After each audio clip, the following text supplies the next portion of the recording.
Boy, is it cold today. Let's make sure our audio is working. Check, check, check, check. Check, check, check, check. Nice. Okay. So that's all good.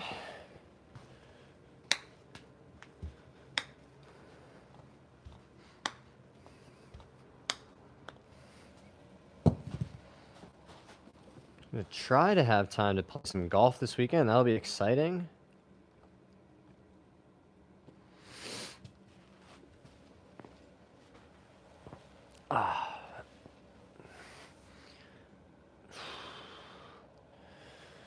Let's see who's in the chat already.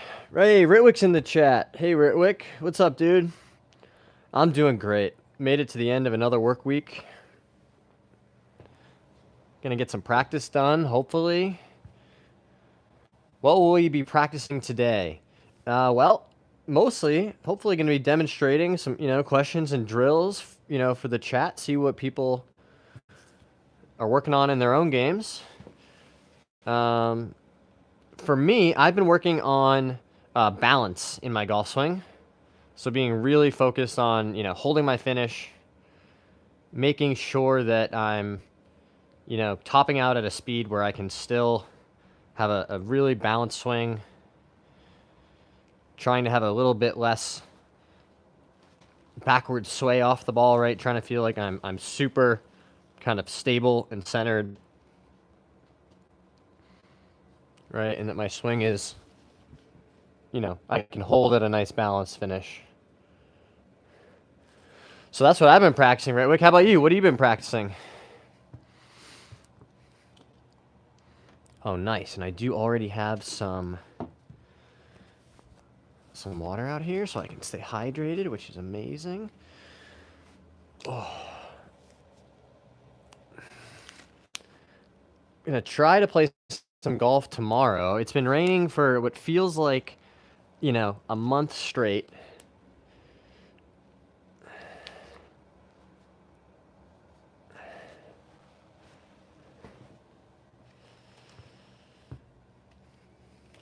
This week I was practicing a low apex shot that goes straight so that the ball doesn't hit the trees. That's plus the regular shots and chip and putt. That's awesome. That is a really good shot to develop. I've been hitting some knockdown shots in here this week. Really trying to feel like I'm staying on my front side, keeping that angle, right, and really kind of, hitting a flighted shot.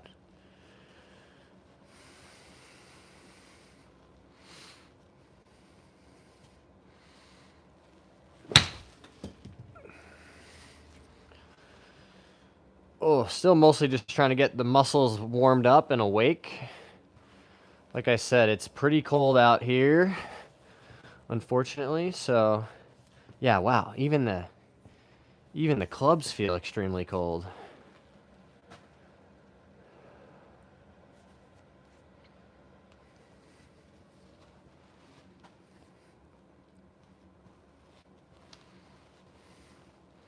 Yeah, posture and balance.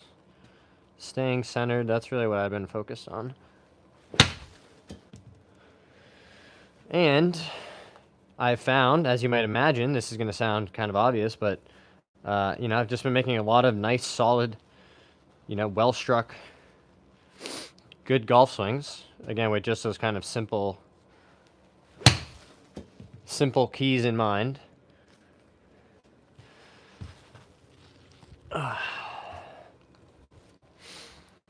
Man, I miss practicing outside. I feel like it's been, 2 weeks maybe since I've even been able to go hit chips and putt outside. Adam says, struggling to clear my left hip when hitting shots. Any tips? Yeah, I do have some tips for this because this is something that I struggle with a lot myself and that I work on. So the main thing to understand, right, is like, what are we trying to accomplish? And why are we, not able to do it, right? I assume if you're trying you're struggling to clear, right, you're maybe extending a little bit, right, sliding your hips laterally instead of, rotating them the way that you'd want to see. So if that's the case, the first place I would start, right, is adding in a little bit of motion to try to make it feel a bit more athletic, right? So I like making lead arm swings like this with a step, right? So I can really feel, that motion, and you can exaggerate, really trying to feel, like somebody's pulling your left pocket back behind you, right? And because when you do it with just the lead arm, it would feel awkward to early extend, right? You would just kind of like, there's no reason to do that, right? You just kind of get stuck underneath it like that, right? Your body's not going to really do that when you're adding the step in and just kind of, making an athletic motion. So I think that's helpful to start to feel like just what you want it to feel like. And then from there, when you're doing it in your golf swing, you do the same thing, just at a super slow speed, right? So, I have a wedge in my hand, but you could do it with, any short club, right? And just really exaggerate that, you're pushing, right? Pushing into the ground with your left foot, right? That's what makes our hips open. So really just exaggerate it, right? I love this, presetting impact drill, right? So get to where you want to be at impact, right? With your hips open, the hands are in front, there's some shaft lean, right? And then you can hit shots at slow speed and just feel, like, notice, how different that feels. And again, I would really reiterate, like, do these drills at a slow speed. Don't be like, okay, I'm going to hit the 7-iron 180 yards like I always do, and work on, rotating it more and getting my hips open. Swinging at full speed and working on your contact at that speed and working on your technique are important to separate, in my opinion.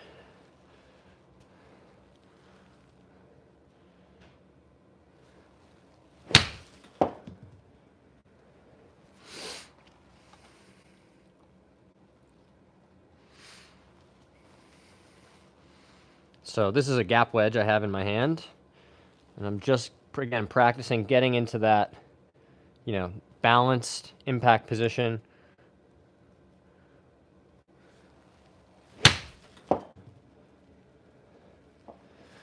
And then trying to replicate it, right? And I'm starting slow, maybe making like a 60% swing. But, I'll ramp up, adding speed from there.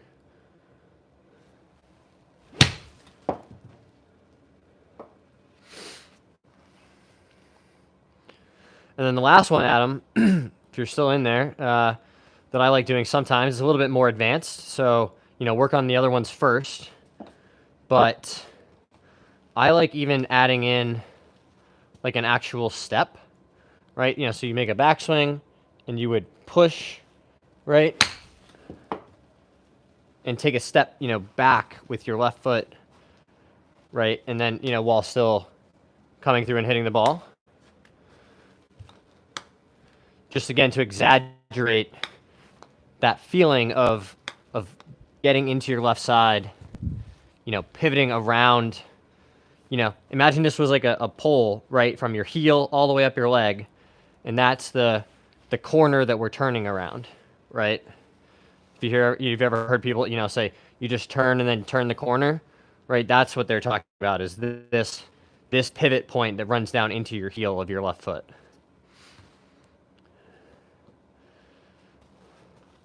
So again, just really slow it down so that it's here, weight shifts, and turn.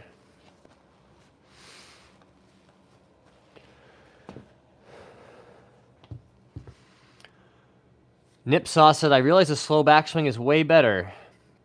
Well, I'm glad that glad that worked for you, Nip Sauce. That's awesome. Sensum, that looks a lot like how Matt Wolff used to pre-rehearse his impact position before he began his actual shot. Yeah, it's somewhat similar. and I think it might be George Genkus, who I know is Matt Wolf's coach, or was for a long time, who teaches that drill and has people do it a bunch.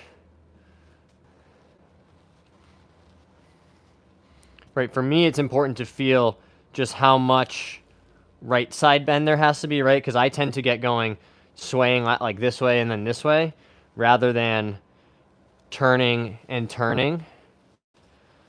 So it's important for me to remember, like, if I get going too fast this way, you know, then I'm having to kind of tilt or hang behind it, right? So it's a great drill to really feel, you know,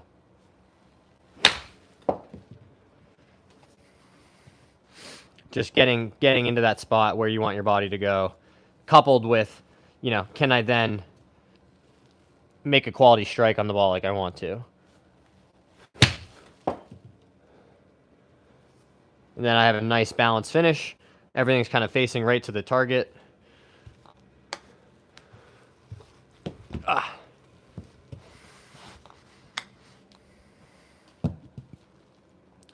do need to figure out a little ramp or something to get the golf balls back up here, now that I've built my little platform. What else is going on, guys? Anybody playing golf this weekend?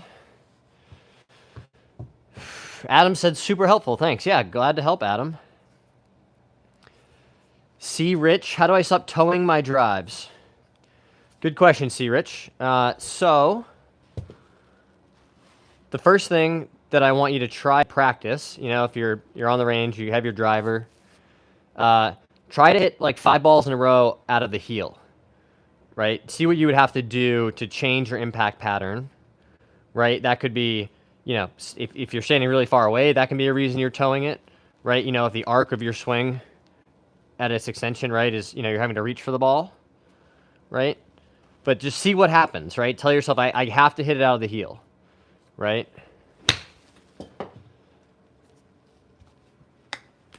And start to practice moving your strike pattern around the face, right? You might have to slow down your speed to like 50% to do it at first, right? You may not be able to make, you know, a big, full, long 100% driver swing and accurately hit the heel or the toe or the center, right? But that's what you want to practice, is the skill of delivering the club into the ball on different parts of the face, right? Such that it will make it that much easier when you're out on the golf course to say, well, we're trying to hit this one out of the center.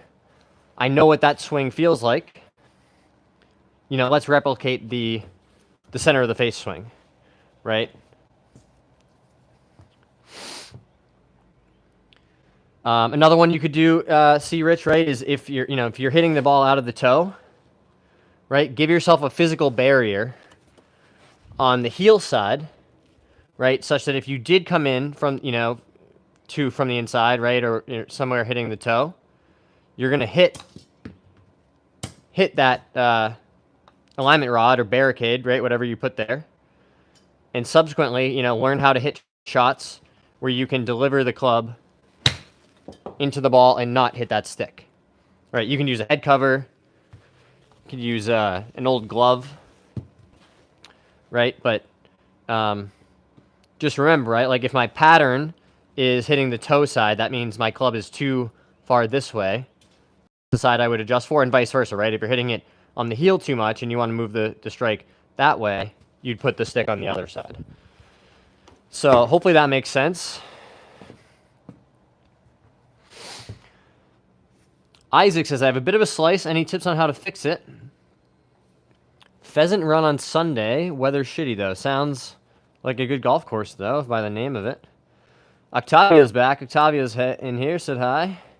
Arminio's in here, said hi. Hello. Maxton and Free Samples are back in the chat. What's up, guys? Lopey Rhodes is in here. John, did you delete some of your videos a while back? Sweetheart. Nope. We have not. Okay, so the slice question, right? Again, understanding what causes the slice means, you know, the face is slightly open and, you know, we're attacking it from the outside, right? Our path is somewhat across the ball to the left, right? So to correct that, what we need to feel and produce is, a path that is more neutral, right, more from the inside, and a face angle at impact that is more closed, right? So you can imagine feeling the difference between hitting like a very slicey kind of drop shot with a tennis racket compared to like a strong forehand, right? We're trying to go for the strong forehand type feel, right? So what I want you to practice, if you are slicing it, is just learn how to hit some big draws. See the ball start turning right to left. You can set up to it square. And, the way I was taught was, pretend like you're aimed at center field, but then hit it down the left field line, right? And just force yourself, let your brain take over, and just say, we're hitting the ball over there to the left.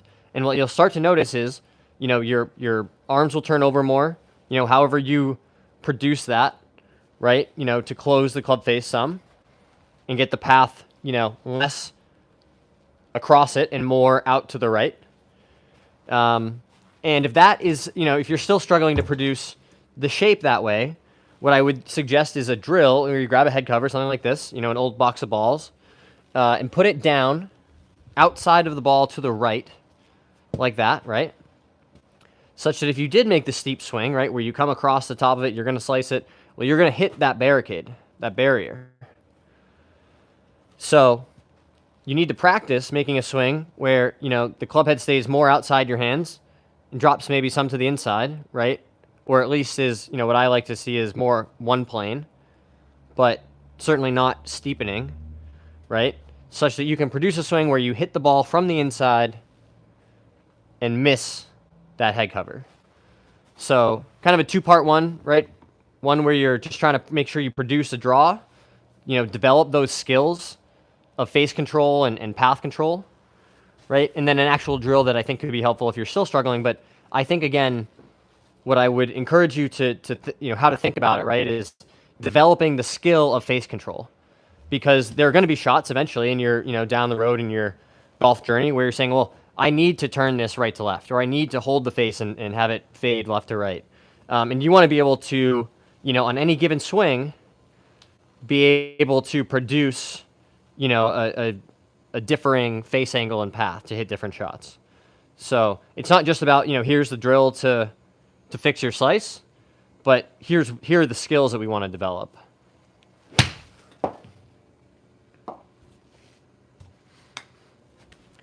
Does that help with the slice question?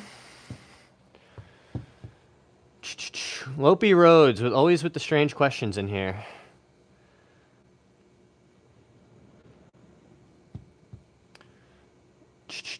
Neil, free samples. Let's get those likes up, guys. 70 people and only 7 likes.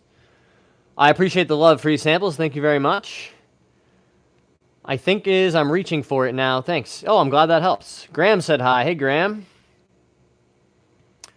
Adam said, why is it so much harder to hit any club longer than a 7-iron? That's a great question, Adam. I think this is something that a lot of newer golfers can relate to, right? So I'll grab a 4-iron, right? And then we'll compare it to like an 8-iron, right? And first thing we're going to notice is, look how much longer this 4-iron is. So as a result, this club head is going to travel on a much longer, the swing takes longer, right? This arc that we swing the club in around our body is, this club head has to travel further than this shorter club, right? Because of that, or, a result of that also, because our distance from the ground, our height is constant, right? You could adjust it, right, a lot, by kneeling or something, but, as a result, this swings on a flatter arc around our body than does, like, the 8-iron, right, the shorter club. All of these things contribute to, and then the third one is, for most people, beginner golfers that have a somewhat steep swing, right, with an inside takeaway and then a path that, gets somewhat across it, right, that effect is exacerbated. It's made worse by the fact that this swing is longer and flatter, right? So it's going to make the longer clubs that much harder to hit if your swing is steep, without making a whole bunch of adjustments, right? So it's not just you, is what I want you to understand, right? There's some physics involved in why the longer clubs are more difficult.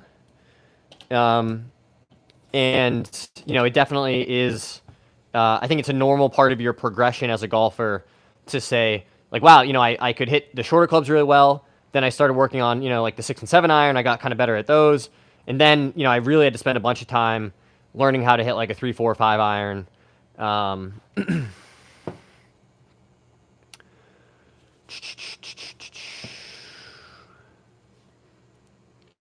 Less backspin means harder to hit it. I don't know if I agree with all of that, CD, but I appreciate you trying to help out. Jody says, can you hit the ball, please? I want to see your swing. Sure, we can hit one. I got this 4 iron here.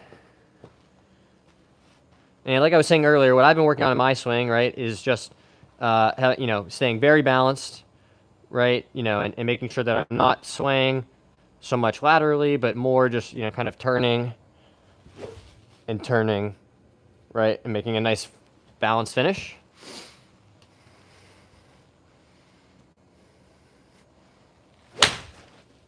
So something like that.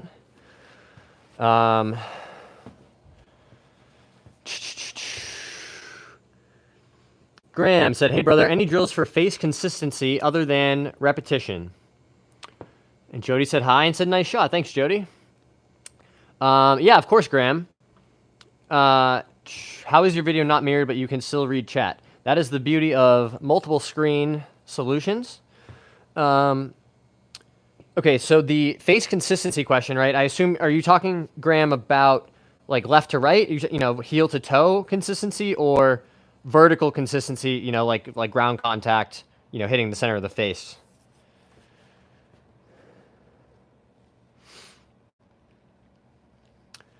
So while Graham, open / close. So you're saying, you're consistently struggling to deliver, the face, like you're starting it too far left or too far right of your intended target. Lethal Pastry, how do you recommend improving distance? I don't care about my ego. I just play from the whites. But I find myself 200 yards out without a way to reach the green. Okay, so I'll answer that after we talk about Graham's question. So Graham says, I miss both ways. It'd be cool if you could hook chat up to... Oh, yeah, that would be... Someday we could probably sort that out. So if your question is about, really missing both ways, right? Where I would start is giving yourself some way to get feedback, right? And if your balls are really, starting both ways and curving ways that you're not comfortable with, get a couple alignment rods like this, or something that this will help train your path, right? And then what you'd also want to do is get a couple more of these, right, and set them up in front of you like a target, right?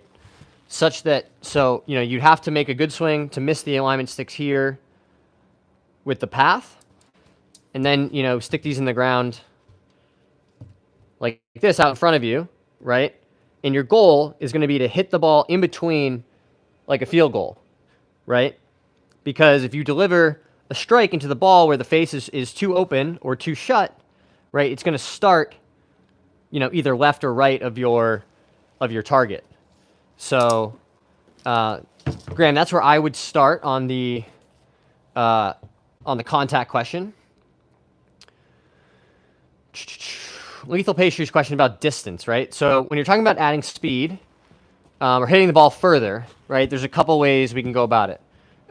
We can swing the club faster, deliver more energy into the ball. So some ways you do that, right, is in the gym, yoga, mobility training, practice swinging really hard, right? You can just, hit 20 drivers in a row as fast as you possibly can, like you would as if they were reps at the gym. Right, so you can swing harder, or you can improve your launch conditions, right? So if we're talking about driver, that means, launching it higher and with less spin. So, if you hit a really high spinny fade, right, learning how to hit like a high draw could help, right? All things equal relative to the same club head speed, right? So another one that I really like is this super speed golf system, that you know, you get these 3 weighted clubs, and there's a protocol, right, where you swing them like 3 times a week, and record your speed with a small launch monitor. And there are systems like that, right? There's ones that go onto your driver shaft. There's one called the stack system, I'm pretty sure, right? So there are systems out there for training your club head speed. And they do work, right? When I played in college, my club head speed was in around 120. And then I sat at a desk in an office job for, almost a decade and had a really bad back and a lot of injuries. And club head speed got as low as like 103, 104. And now I'm getting it back to 115 if I really get loose and am swinging fast. On the golf course, probably more like 108 to 110. So trying to get back to, a level of speed that I used to have. And the super speed system has really been helpful.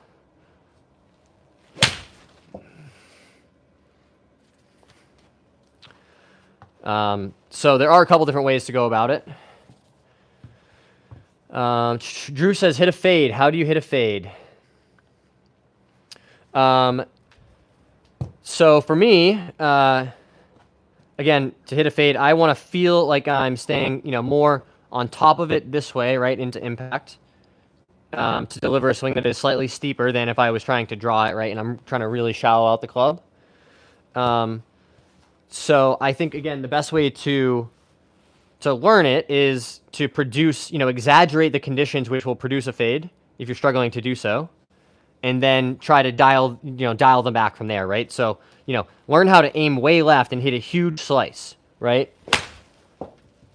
And be like, well, what do I have to do to get my body to produce that shot, right?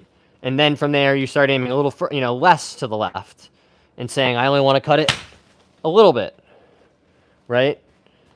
And then, again, you're trying to build the skill set to change the path, from, a little shallower to hit draws, or staying on top of it and a little steeper to fade it, right? I think that's a better way to go than being like, here is a drill, and if you do the drill perfectly, you'll produce a nice fade. Because that breaks down really quickly, right? And being able to complete a drill and being able to hit the shot you want on the golf course aren't the same skill, I don't think. So hopefully that helps. And same thing, right? If you're struggling to hit a draw, well, you got to learn how to hit a big hook first.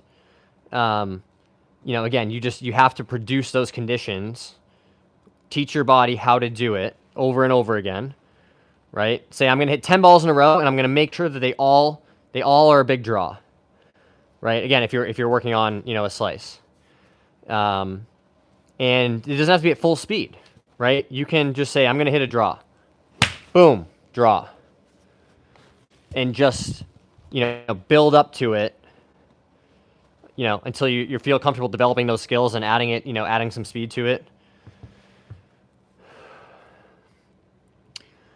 Have you ever heard of the arm swing illusion? By far the biggest improvement to my game early on. No, tell me more about that. I'd never heard of this idea.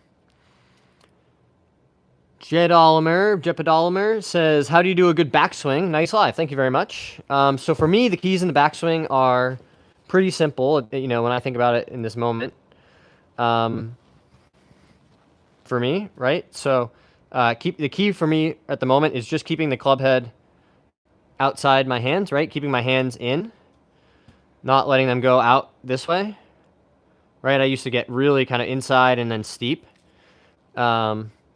So, keeping the hands in here, and then from there, it's just, the momentum of the club and my shoulder turn, hinge the club up to the top, right? So it's just pretty simple, 2 parts, hands come back to here, the club head some amount outside my hands, right? If you're looking on a straight line, hinge to the top, that's my backswing. What it feels like to me is more like I'm just kind of putting some energy into the club at the start, and then it floats up to the top as my lower body is doing its thing. So hopefully that was helpful, in the backswing question. Drew, do you go slower in your backswing for distance, or do you want your backswing fast? So I think there's multiple, different people have different answers to this, but I think generally speaking, the more energy you can get into the club, the better it is for club head speed. And by that I mean, if you watch like somebody like Bryson, right? When Bryson's really trying to hit one hard, you'll notice he doesn't take his time. He's not letting the club kind of float back to the top, right? He's really going boom, getting some speed, some energy into that club as it gets up to the top, right? He's from really boom, so I don't think you need to have a slow backswing. I think there's actually a lot of things that would suggest that getting some energy into the club early. If you want to swing fast, you gotta have a faster backswing. How do you feel about not taking practice swings? We'll take them here and there, but usually not before I hit. I feel like I get in my head trying to replicate a good practice swing for the real shot. So my advice, right, something that I put off doing way too long, that I think can make everyone a better golfer, is just developing a solid, repeatable pre-shot routine so that you can not have to stress about these things, right, when you're out on the golf course, right? Did I do the same thing as last time? Should I take the practice swing? Should I not, right? So mine is just, pretty simply, right, once I have my club and I know the shape and my target, right, and I'm standing behind the ball, I would make one practice swing, right, gonna smash you guys in the face, but, one practice swing behind the ball, right? I step into it,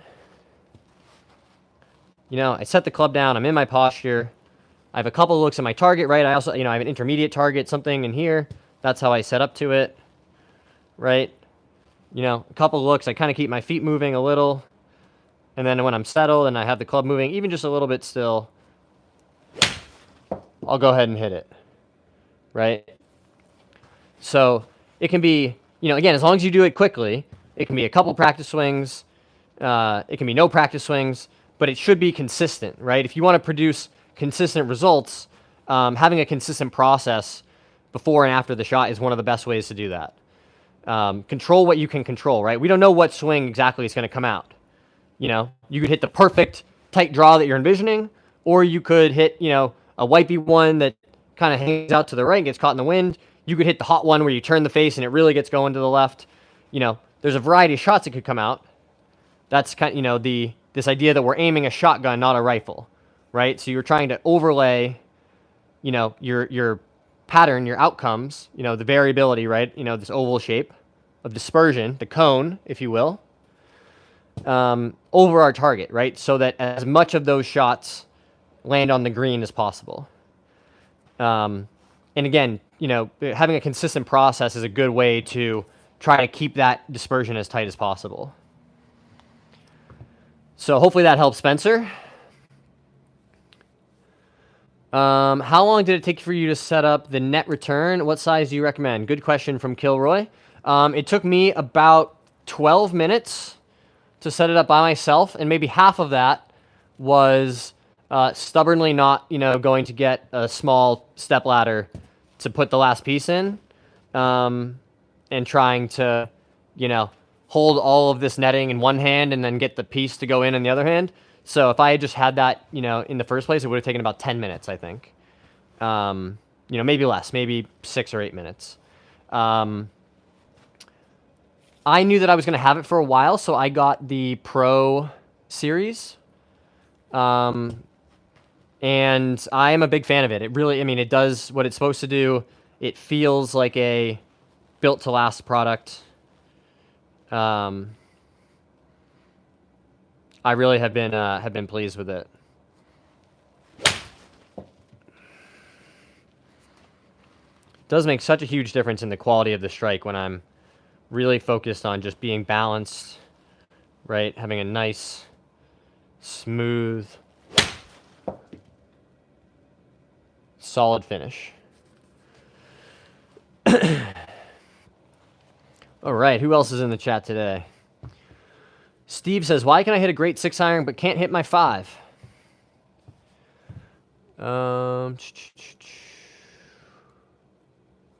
Good question. I imagine it's, again, maybe, you know, if that's where your swing starts to get a bit steeper. But I'd have to see. But generally that is, you know, as we struggle hitting the longer clubs, you know, we need more speed to launch them up in the air, right? They have less loft. So, but again, could just be, you know, you need a little more practice or trying to develop some more consistency with that club. RD147 says, haven't been here in a while. Welcome back. Real busy in work. How are you? I'm doing great. I am grateful that I'm able to be here with you guys, doing this live, you know. My body feels mostly pretty good. We're able to, you know, spend time doing this, practicing my golf game, right? There's a lot of things to be grateful for, so I'm happy to be here. Overall, what's the best shot shape? That's a great question. I think whichever one is best for you or feels most natural. I'll say personally, I've played my best golf with a couple exceptions, you know, because I have gone back and forth and back over the years in you know, different swings and different shapes that feel more comfortable. I think I play my best golf playing a fade. I just feel like, you know, I can pretty much always produce that shot, right? Even if it's a big slice and overcut, or one that, you know, starts left and only fades a little. Whereas when I play a draw, I feel like it just, for me, the way, you know, my swing is built, my body feels, you know, it became harder to control faster. So I like, you know, pretty consistently trying to hit trying to hit a fade, and really feeling like I'm on top of it and compressing it and hitting the ball solidly. So that's my answer. For a complete beginner, oh, Grace says I went to Top Golf. Good one, Chris. That's cool, Grace. For a complete beginner, should I focus on nailing my swing before paying to play on courses? I'm not bothered about distance or direction. I just want to be able to hit the ball every time. Yeah, so I think it's a great idea to develop that confidence so that when you do get out on the golf course, you don't have to have that pressure, that stress of like, well, I don't want to, you know, completely miss the ball and worry about what people are saying. Number one, you shouldn't worry about that. You know, most of the people you encounter in the golf world are really nice and supportive. I talk about that a lot on my stream, how I've been super happy with, you know, just the quality of the feedback and how nice people are in this community. So I don't think you have to worry about that. But I do think, you know, for your own sake, you'll have more fun out there if you don't have to worry about missing the ball and like, am I really going to just duff it? So it's a great idea to spend your first, you know, 3, 4, 5, 6 outings going to the driving range, you know, the chipping green, learning how to hit some putts, how to aim your ball, how to aim the club face. And my best piece of advice for really, you know, newer golfers, for beginners, is start slow, right? Make the swing smaller, because I see so many people, you know, they watch golf on TV or they see somebody like me on YouTube and they're like, oh, that looks pretty fun. What's he doing? He's making this big long swing with the club back here, right? His body's moving all over the place. He's swinging, you know, super fast. That's what I should try to do, right? And I think it's the opposite. I think we want beginners to learn impact first, right? You know, this 2 feet before and after the ball, right? Because that's really what makes the most difference. You know, you can learn speed and change the shape of your swing all you want, but all the pro golfers, all the people who make solid, consistent contact, they look pretty similar through impact, right? The shaft is leaning forward, their hips are open relative to the target, right? Their head is somewhere, you know, pretty close to on top of or slightly behind the ball, right? There are some key things that we want to develop. So I would suggest, if you're really just getting started, grab like an 8-iron, a 9-iron, a pitching wedge, you know, a pretty short club, and truly try to hit it like 50 yards, right, when you're on the driving range. And just make a small swing, you know, maybe like waist to waist, right? And just, you know, not even at full speed, right? It can just be, you know, waist to waist at half speed. And you just want to practice that nice, crispy feeling when you hit one right out of the center of the club, right? And if you're just starting out, you won't be able to do it every time, right? You know, some of them you're going to, you know, maybe you'll swing over it and top it. You might, you know, thin it a little, right? But if you slow it down and you make the swing smaller, you're going to have so much more success building your skill set, right? Because once you learn the motor pattern where you can consistently strike the ball, right, and have it fly, you'll have a small divot maybe. The ball's going to, launch up into the air, right, and fly pretty straight where you're aimed. Then you can start to add some speed, make the swing a little bit bigger, right? And it will get more difficult because you're going to still want to accomplish the same, consistent contact and straight flight.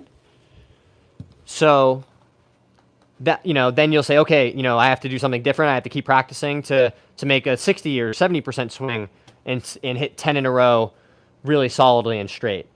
And then, you can practice some bigger swings, but you want to really nail impact, right? And do a lot of practicing, just boom. Hitting the center of the club face consistently.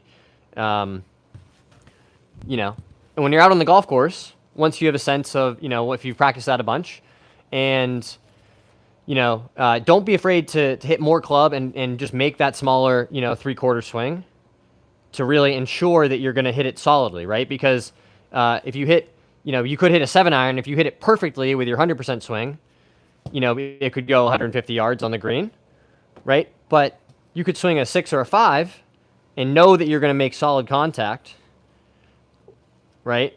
At a slower speed and still get the result you want. So I think most people would be better served by, making the swing smaller and slower at first. So hopefully that helps. Do you interlock fingers? I don't feel comfortable when I do. Is it needed? No, it's definitely not needed. I have this overlap grip, so I don't interlock my fingers anymore at all. Right? This pinky just kind of sits on the top in here. There's guys who played on tour with a 10-finger grip. There's the golf ball doesn't care how you hold the club. What age should you be able to break 80? Oh, I don't really think there's any age or requirements in a progression, right? Like there's people who could who have picked up golf after 50 and are scratch golfers, and guys or kids who are 10 and probably could be scratch breaking 80, right? Everyone's journey, everyone's path is different. I think that's totally fine.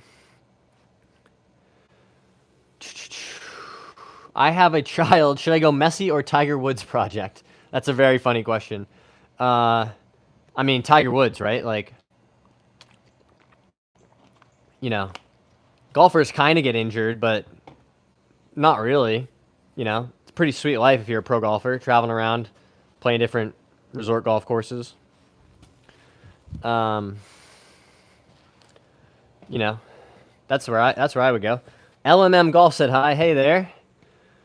The low-key Scott is back in the chat. What's cooking, good looking? Welcome back to the chat. All right, let me catch up here. CW Ferguson really wants to know what my handicap is. Between +1 and 1 most of the time. Not an improvement question, but do you ever have some friends over and hit balls in the net? The only time I hit on a similar setup was with some drinks and friends. It was a great time. No, I've not done that yet, but it is a good idea. I certainly could do that. And I think once I move and maybe have a, more of a simulator setup, that could be something cool to do. For the beginner question, I completely agree. I would also say full group of people, it's easier to play around with, easier to laugh with your buddies after a bad shot, more comfortable also. Yeah, I agree with that, Spencer. Drew says, what is the foot golf music? I don't know if I know what that means. C. Rich asks, what's the best tip for tournament play? My best tip is try to stay present, right? Understand that it's going to feel different. You're going to feel nervous. You might not, if it's your first time playing in a tournament or you haven't done it in a while, where do I go? How much time do I need? What will the facilities be like? So I think understand that it's going to feel different, right? And try to acknowledge that, and you'll feel less nervous faster. Right, try to be like, I'm just out there hitting golf shots. I've done this before, but try to feel present, and do as much prep work as you can to try to mitigate that, right? So I like, there's plenty of good, great apps out there that have GPS programs or, ways where you can do like a course flyover and just go through the golf course, right? And say, okay, it's 250 to that corner on the dog leg. I have an idea what club I might hit there, right? Depending on the conditions, but, and then, so just play around on your phone, on your computer of the course before the round. If you don't have the ability to play a practice round, which I definitely do recommend. Most tournaments, or qualifiers will let you do that. So definitely play a practice round and go through the course ahead of time, right? I think that's a great idea, even if you're playing a casual round at a course you've never played. So it doesn't feel, so unfamiliar, right? You're not trying to solve that problem for the first time while you're standing there on the tee box saying, okay, like, what does the hole look like? Where do I have to hit it? What club is this going to be? You can do a bunch of that work ahead of time. And I think that can really help too, to have, feel some control of the process, right? So that when you show up for the tournament, you can say, okay, I did my prep work. I know I'm not going to hit all the shots perfectly the way I want, but, I at least have a game plan, right? And having a game plan can really help mitigate some of those nerves. I just started making divots, always pick the ball. Oh, that's awesome. JG says, hey, I'm back. Tried the drill you gave me the other day, and it's a great feel. Thanks so much. Awesome, JG. Thank you very much. I appreciate you coming back to share your feedback and to let us know that, how it's going. That's awesome. I'm really glad to hear that. CW, what's your favorite golf course to play at? Oh, I'm gonna have to think about that one. But yeah, let's not totally blow up the chat. What's favorite club in your bag? Probably always driver. I love hitting driver. Try to make it your putter, though. If you can make your putter your favorite club, you'll have a good time. Favorite course to play at? I feel like I could play Pinehurst number 2 over and over and over and over and over and over again and not get tired of it.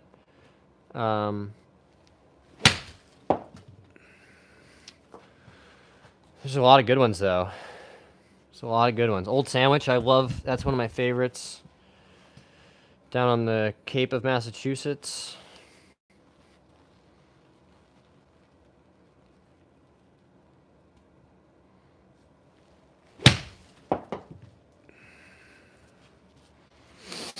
I've been really fortunate. I played a lot of really cool golf.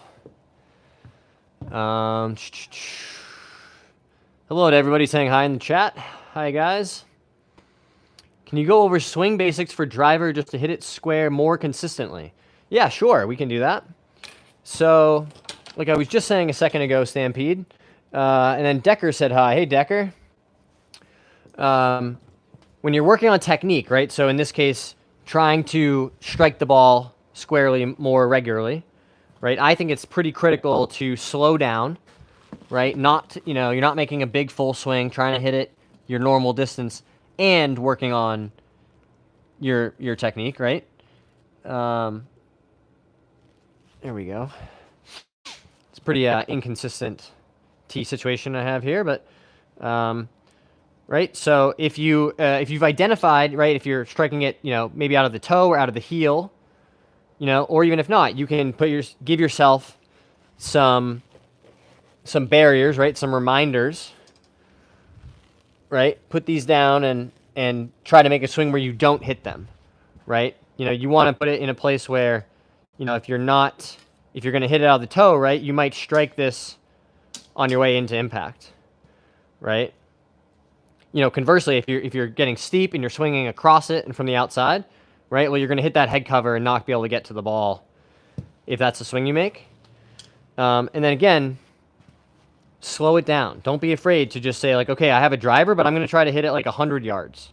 But I'm going to make sure that I hit it out of the center of the face, and I'm not going to hit those barricades, right? So that would be my advice for where to start. And then you're just going to want to practice that, right, over and over.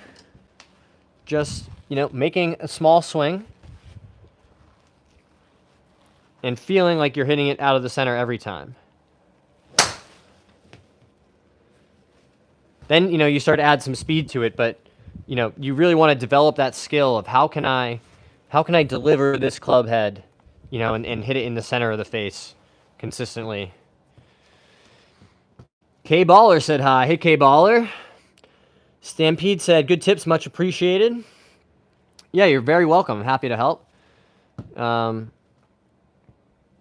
we've had a bunch of interest in the online lessons too. If that's something you're saying, like, hey, I really, in need of some one-on-one coaching, that link is there too.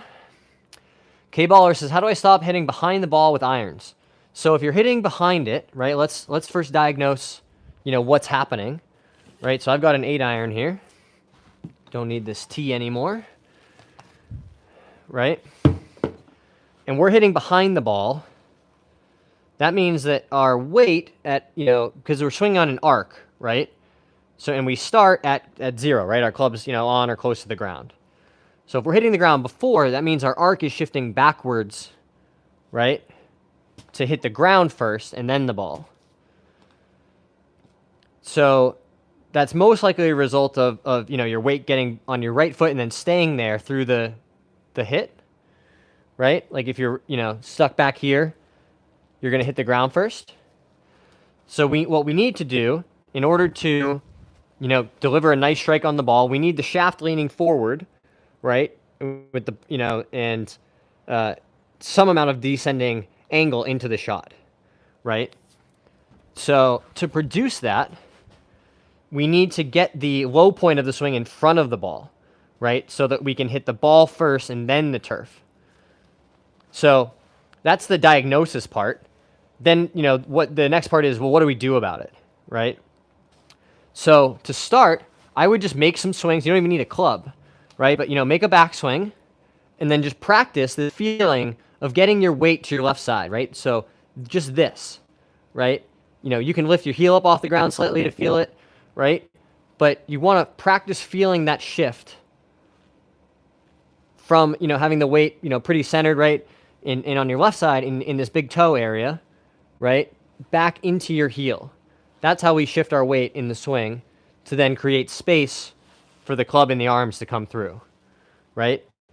But you got to practice getting to your left side to do it so that when you're, hitting the ball, and again, I would practice it at slow speed, right? You make your backswing, you shift your weight, and then you hit down onto the back of the ball. So in practice, what you're going to want to try to do is practice taking a divot that's in front of the ball, right? Making sure that you hit that ball first and then the turf. So the best way to work on that is getting that weight shift and moving that low point forward. So hopefully that helps, K-Baller. Stampede, yeah, I think you nailed it. Can build speed back up over time after getting consistent contact. Yeah, you get it. Best forgiving iron set. Oh, I'm not the guy for that. I think there's a bunch of good ones out there, right? Aren't there like the P790s or 70s, one of those from TaylorMade are pretty forgiving. I wish I had a better answer for you. I've lived more in the MB, CB world for a long time. How do I hit a fairway wood? Good question, Nick. So if your question is, hitting it off the ground, right, off the turf, some key things that I'll give you to focus on, right? Because number one, super important to make good contact with this shot, right? We don't want to be topping it or, thinning it down the fairway, right? If you have a fairway wood out, maybe you're hitting your second shot on a par 5, right? You want to make a nice strike to really advance the ball, pretty far and straight. And don't be afraid to, hit down on this shot some, right? To shift your weight almost like you're hitting an iron, especially if you're hitting it off the ground, right? You don't want to get super steep, but, a couple degrees of negative descent angle, attack angle with a fairway wood is totally fine. Right? So the keys I want you to focus on, Nick, just keeping your head and everything pretty centered on the ball, right? That poor contact is a lot of times going to start when we start, shifting off the ball this way and then trying to time it up on the way through, right? So just think about making a nice, smooth, balanced swing, right? Where you're not really shifting back this way, but you're just staying on the ball. Boom.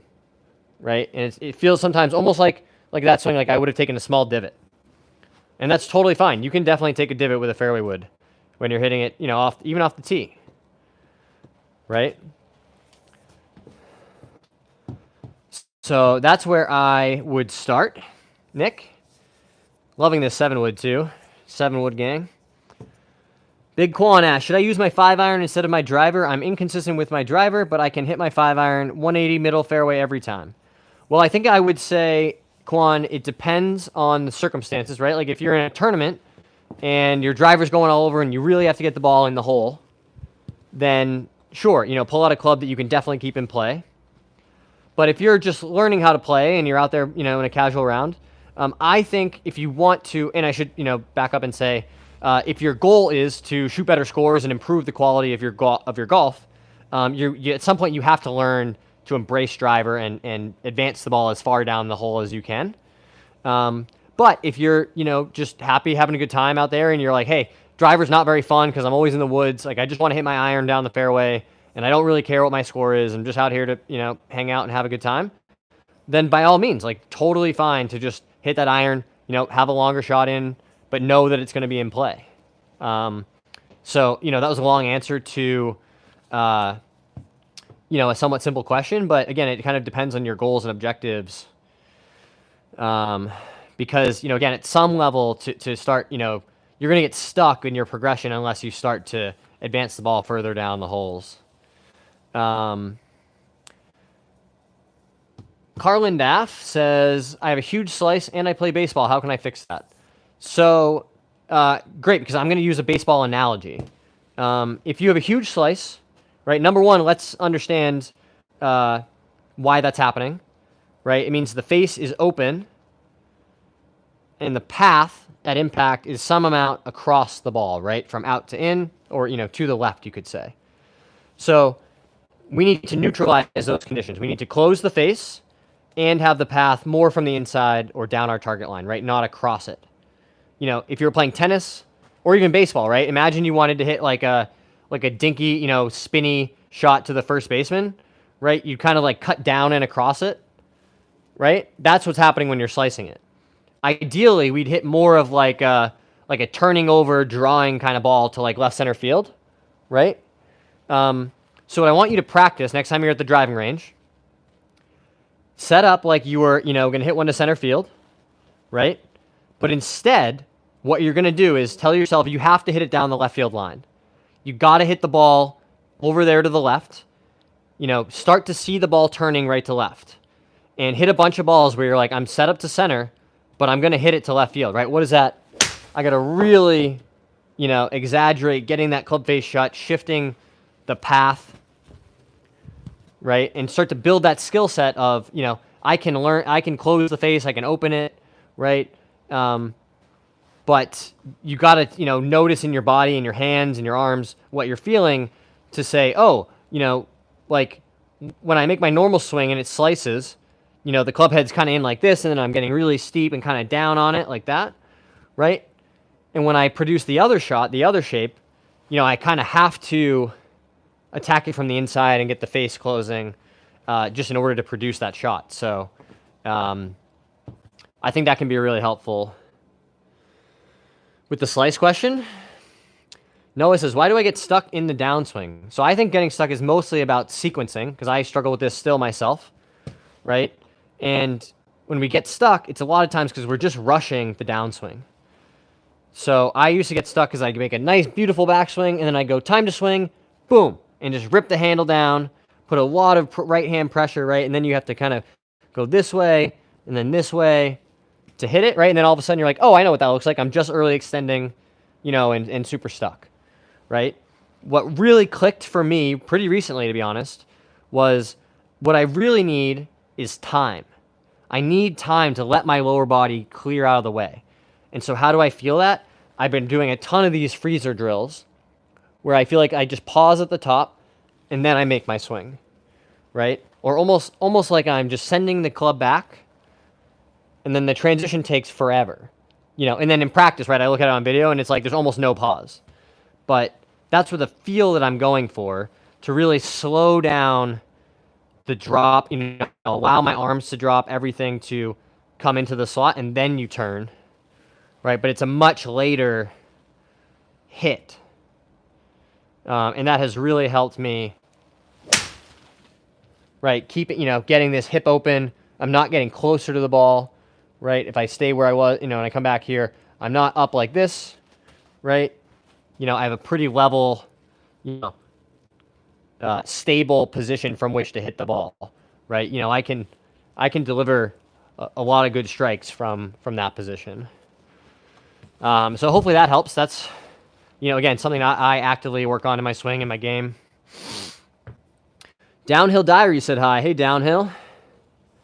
C. Rich asked, what's your favorite golf course snack? Good question.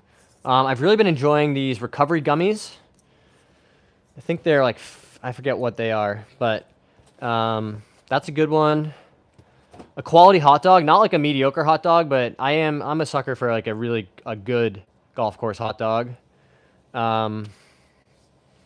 Snickers bar is pretty safe bet if you're like, I really need some energy, and options are minimal. Better contact with long irons and or hybrids. Great question. So, what we're going to do, we're going to break out the butter knife. This is the 3-iron from my old set, my old TaylorMade MBs. These are pretty cool. Let me see if we can actually see them. Right, and I keep this 3-iron around so that I can practice my contact, right? You can, grab a 3 or 4-iron, right? And again, like I was saying, just make it smaller, right? So, notice that we're further away. The club head has to travel further. So again, like I was just saying a second ago, you're really going to have to exaggerate that transition to let the club do its thing. But mostly, the best drill I'm going to give you is just hit like 100-yard shots with these, right? Just practice delivering the club into the ball so you can hit the center of the face, and make good contact with the ball over and over again. So again, some keys with the longer clubs. Trying to feel like everything is very smooth. Right, because it is a longer swing. We don't need to rush it. Just make a nice, smooth,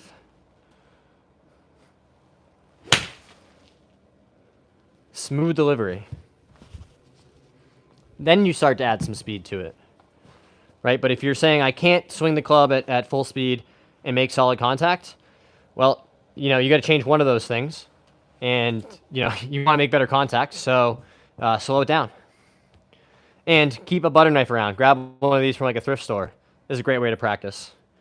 Kind of old school. Just if you can hit this thing, you should be able to hit pretty much everything. Boom. Just really continue to hit the center of the club face.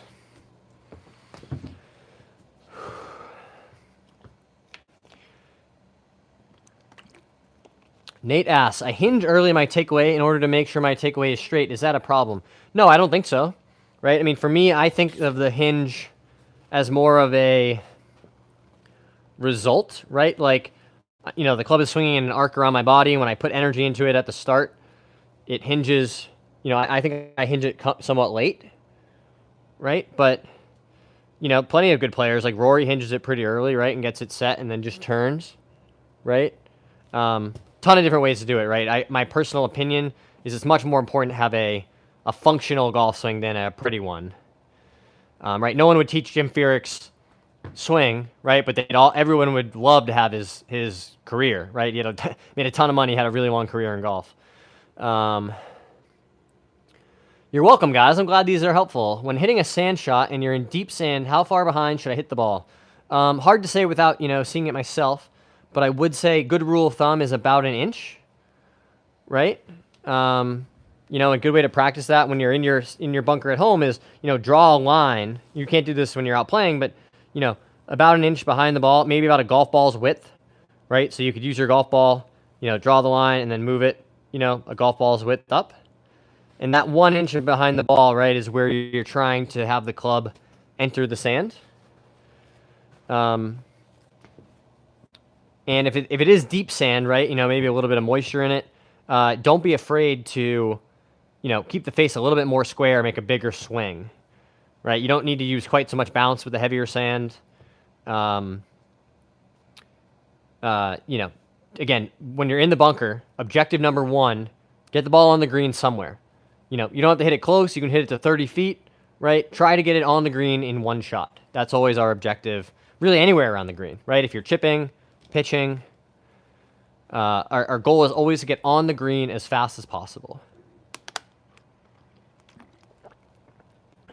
Zach White said hi. Hey, Zach.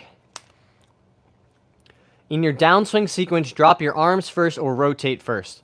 I'm going to say both, but only because it depends which you're talking about, right? I think for me, right,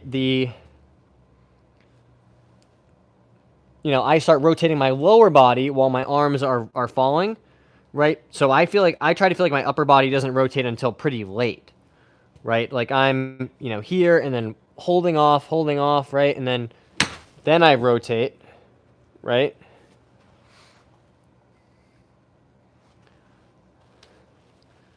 Be surprised how hard it is to hit a ball solidly in like really slow motion.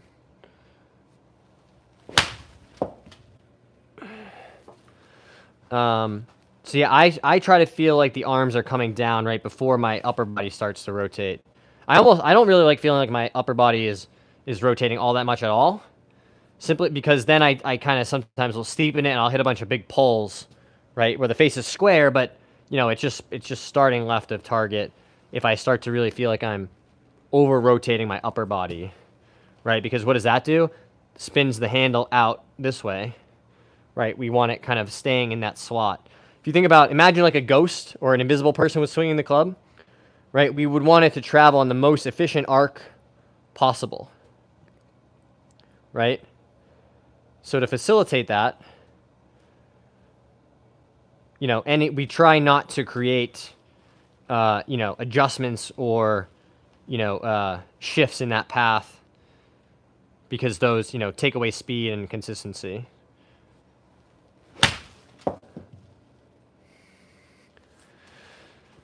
So hopefully that helps. Great question. I like these golf swing questions. Yeah, you're very welcome, Yoinkers. Let's grab another, how about another 5-iron? We'll just hit a few more of these before we call it a day. Today's training session. And don't worry, guys. I'm getting plenty of swings in, even when they aren't on video, so making good use of the new net and our new space. So appreciate all the support. I mean, again, racing past 1,300 subscribers this fast in our YouTube journey was definitely not expected, but I'm super grateful for all the support and the growth and, you guys, all the people who keep showing up time and again, doing the streams. It's pretty cool.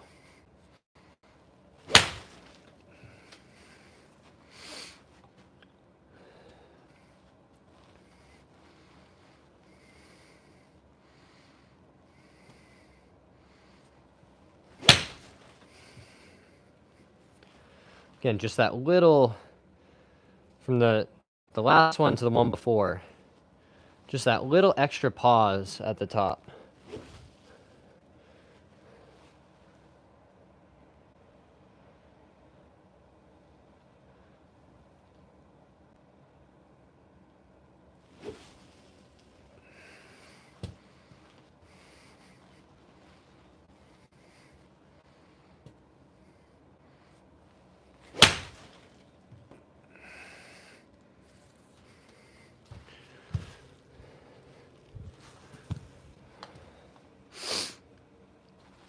Anybody been practicing their club twirl? We were doing a demo of that the other day. People have been asking for club twirl demos. Just got to really give it a nice tight spin.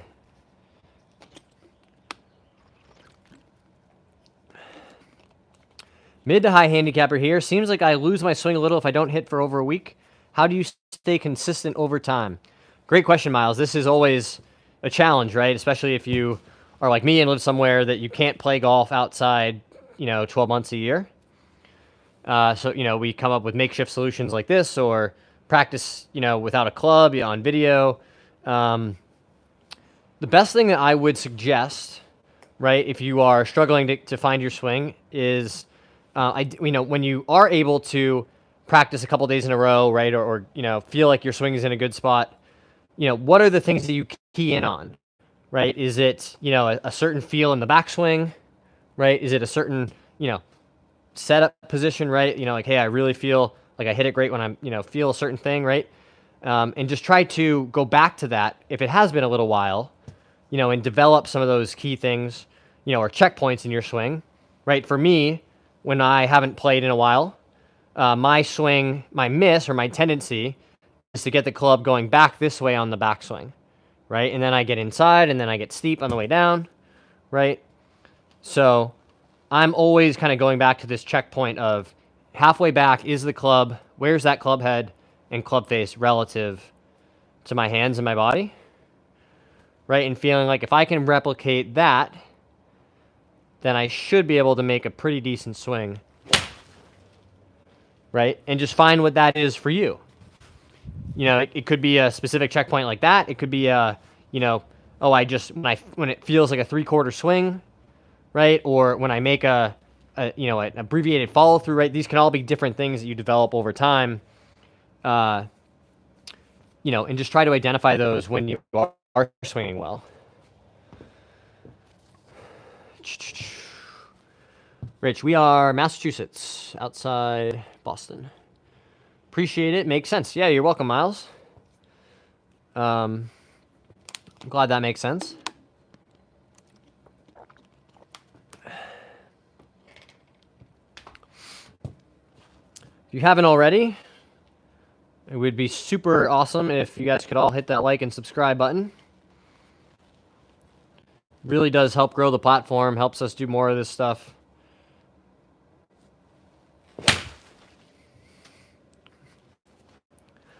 That is like close to 10 out of 10, the swing that I want to feel like I'm making, right?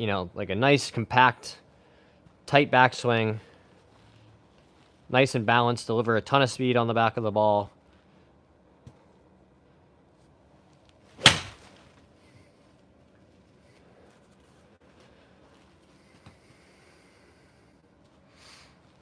It's crazy how much easier it is to hit it solidly when you're not swaying all over the place.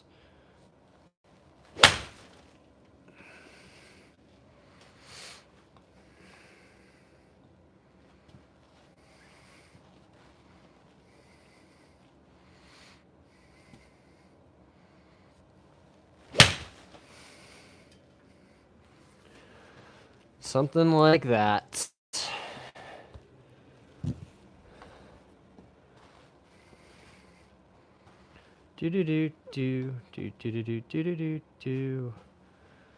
Oh man, I am excited for some nice weather coming up. It has been terrible here for what feels like weeks and weeks and weeks. Miles asks, what courses do you play? Oh, all over. All over. Do you keep your feet shoulder width apart for all clubs? No, I think the stance does get a bit wider as the clubs get longer, right? Like if I set up to a sand wedge the same way I set up to driver, that would feel a bit strange. And I do like having a pretty wide, solid base, right? So for driver, it certainly does get wider than shoulder width because I'm really trying to have a stable base from which to push into the ground, generate a ton of speed, right, with driver. Whereas with a sand wedge, I'm trying to be a little more precise, right? And I'm not so worried about generating a ton of speed. So a sand wedge, might be more in here, right? But never much narrower than that.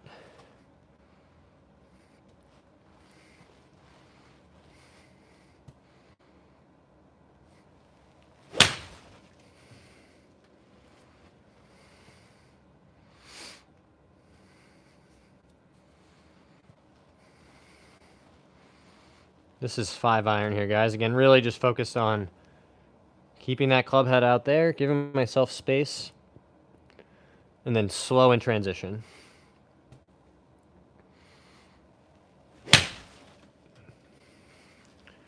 Right, and trying to almost feel that lowering of the arms and the hands before I go to hit it.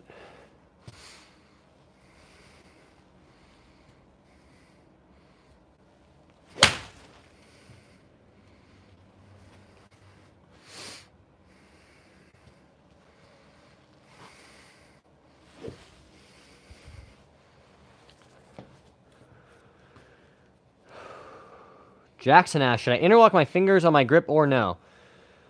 I think it's up to you, right? There's definitely golfers that have played with a bunch of different grips, right? Including, a 10-finger one, like maybe you're saying, a baseball grip. You don't have to. But I do think there is some value to having, some connection between the hands on the club. But again, it's really about personal preference and doing it consistently and in a way that works for your body and your swing.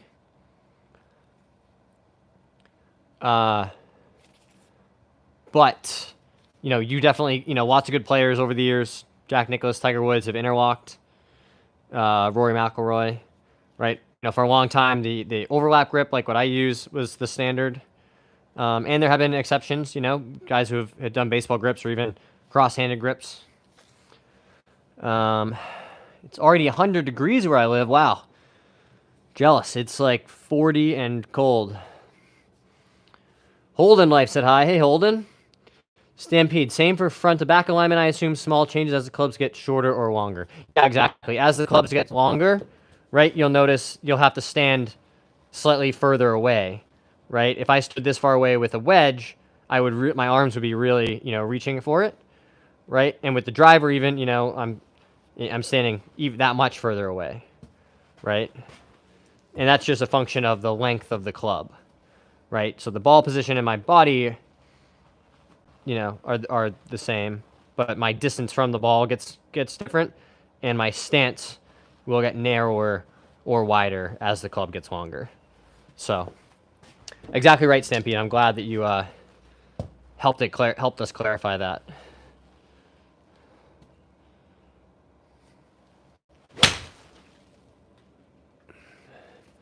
That was thumpy. Thumpy.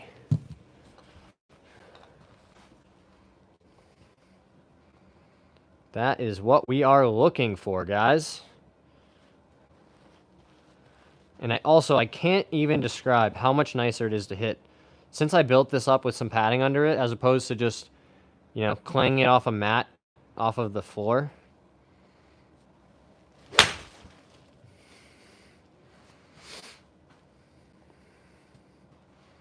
Much nicer on my rapidly aging joints.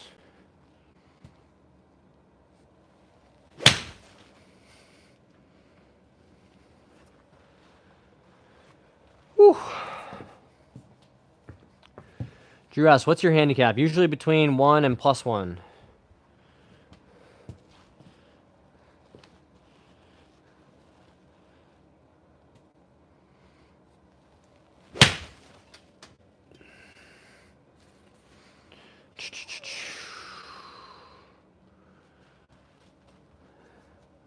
Working on balance in the swing right now and smoothness in transition.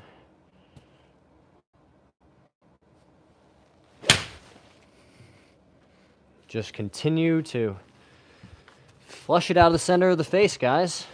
Because it turns out when you make a balanced swing, it's just a lot of good things happen.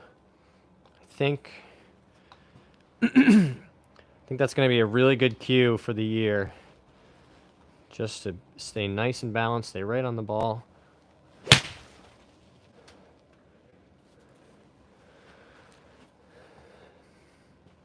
Should be a good swing thought, kind of through the bag, right? Never stood over a ball saying like, man, I hope I make a really unbalanced swing right now, right? So that should be good.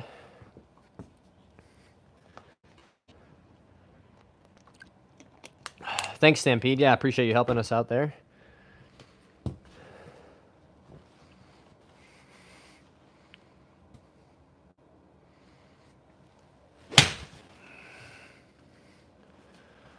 Oh man, that's fun to do. That is fun to do.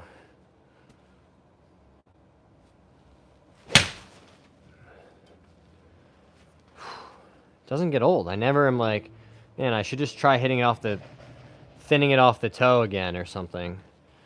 It's like, just really enjoying hitting it solidly over and over again.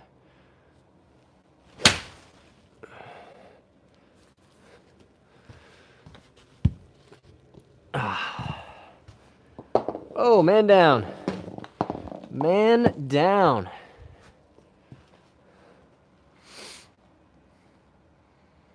Hopefully you guys have been enjoying the stream, hanging out, asking good questions. Getting through this patch of tough weather with us.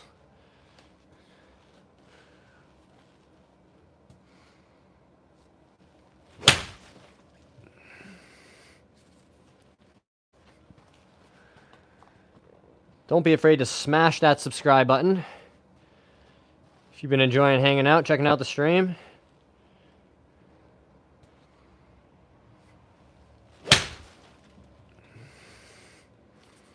I like it a lot, guys. I like it a lot. I'm excited to watch some of this back and check out some of these swings.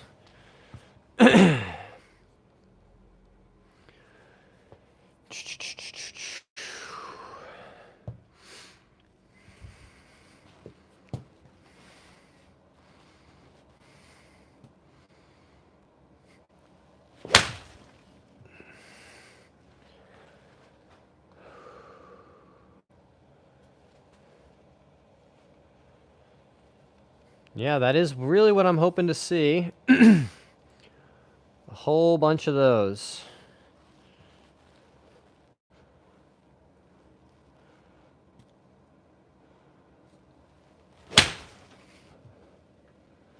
Wow, that feels good. Let's see how this one looks. Oh, yeah. Oh, yeah. That is exciting to see, guys. Whoa. Just doing a much better job of clearing, staying out of the way on the downswing.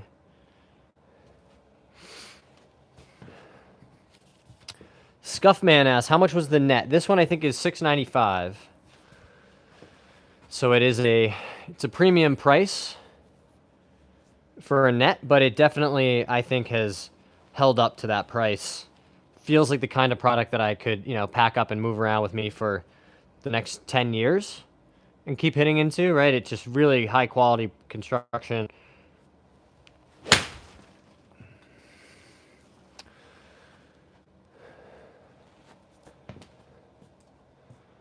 Oh no, it's lagging right when I went to look at the swing.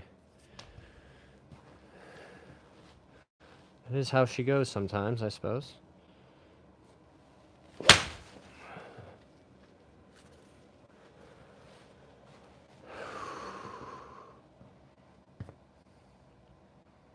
Yeah. Just not swaying quite so much. Just staying right here. Turn. Turn. Everything ends up nice and balanced.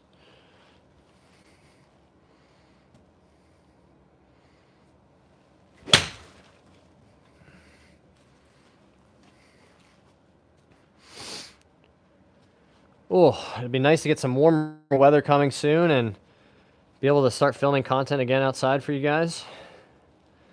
Do have an exciting full-length video coming at the end of next week.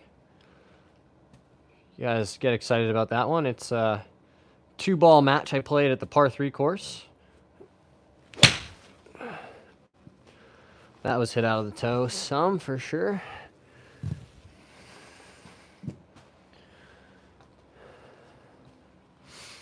But yeah, a little more, strategy and talking through shots in that one, which I think should be good.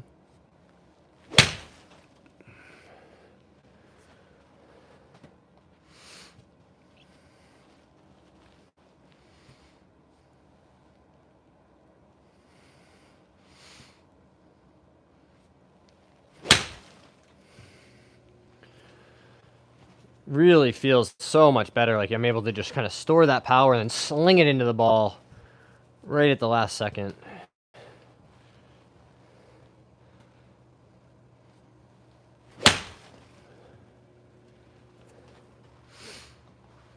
Whew.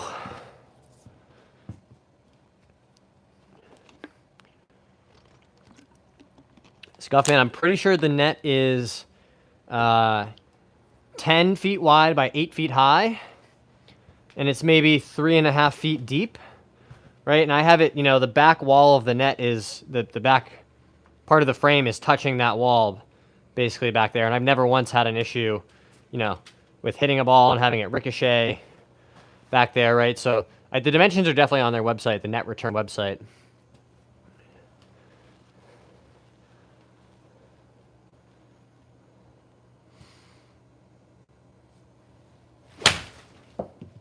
That was hit really good too. Man, am I just addicted to hitting 5-irons out of the center of the face? Put me on MTV True Life. True Life, I'm addicted to flushers.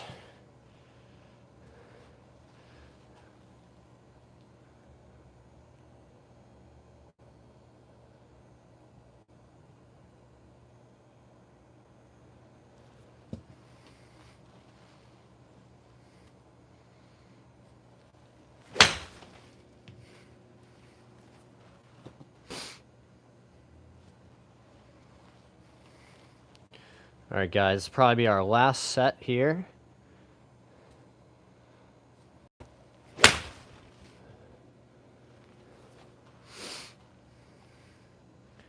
gonna really smooth it in transition.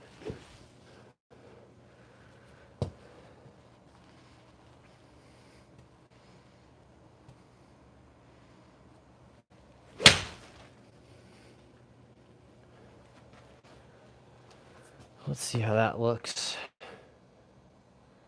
Yeah, nice.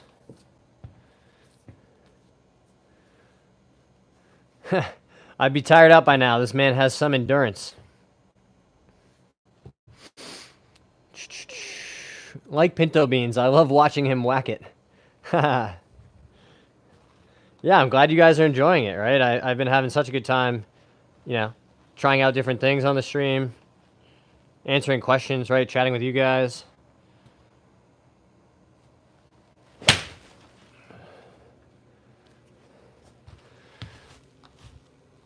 So we're going to keep doing more of this stuff. We're going to keep growing the platform. It's all thanks to you guys, right?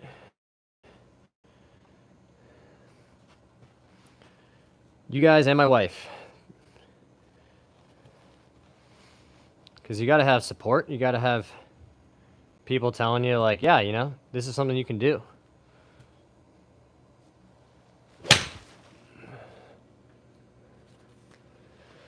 And, again, just having such a supportive audience. I'm so grateful for everybody who, takes the time to stop by, drop a nice comment, ask a question, say thanks if something, resonates. Or my favorite are when people come back and say, hey, I was here yesterday or the day before and I tried something that you said and it helped. It made me better, right? It's been super validating to get some of that feedback, and makes it that much easier to keep coming back and doing it more and more.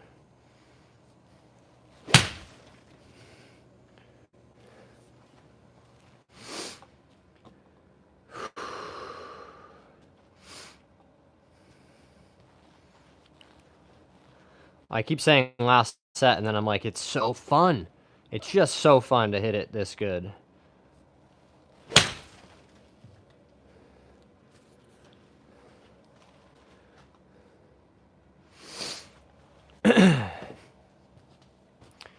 He sure can whack it for a long time. Nice stroke. You handle those balls well. That's hilarious. That did make me laugh. Thanks for that. Great swing. Question about the feet. Is your trail foot pointing straight ahead or angled? Good question, King Mellow 007. So I like to feel a little bit of flare in both feet, right? If anything, maybe a tiny bit more in the left. And that will just help facilitate, right, the rotation in our pelvis and our lower body as we, swing the club around us.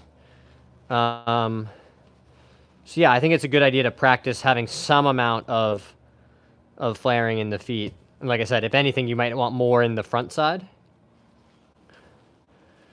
And it'll start to feel pretty natural, right? You know, it took me a long time to go. I used to be very square, even have my toes pointed in some, right? And that's, you know, makes it a lot harder to get the positions you want, right? But just start practicing it. It'll start to feel better over time. You know, exaggerate it some at first, right? You could really get in like this, and, you know, if you're working on that, hit some shots. And, you know, just know that if it feels uncomfortable, that's because you're doing something to get better, and, you know, it will feel better over time. So yeah, it feels pretty natural to me now, you know, having this some amount of flare like that, but for a long time, it really didn't.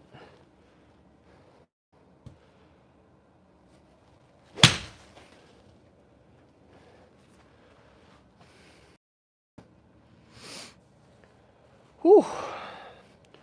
All right. I only ever tried flaring the front. I'll give that a try next rain session. Thanks. Yeah, you're welcome, King Mello. If you guys are like King Mello and enjoying the stream and you want to hit subscribe, that's awesome. Okay, I think we truly are going to hit just a few more here.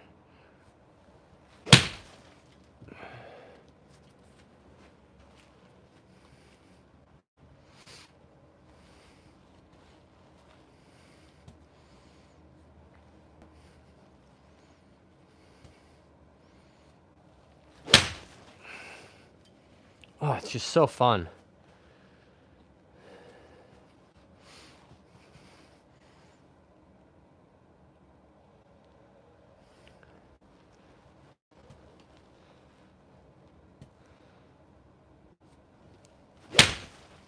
Okay, that's a perfect one to end on. Dead out of the center of the face.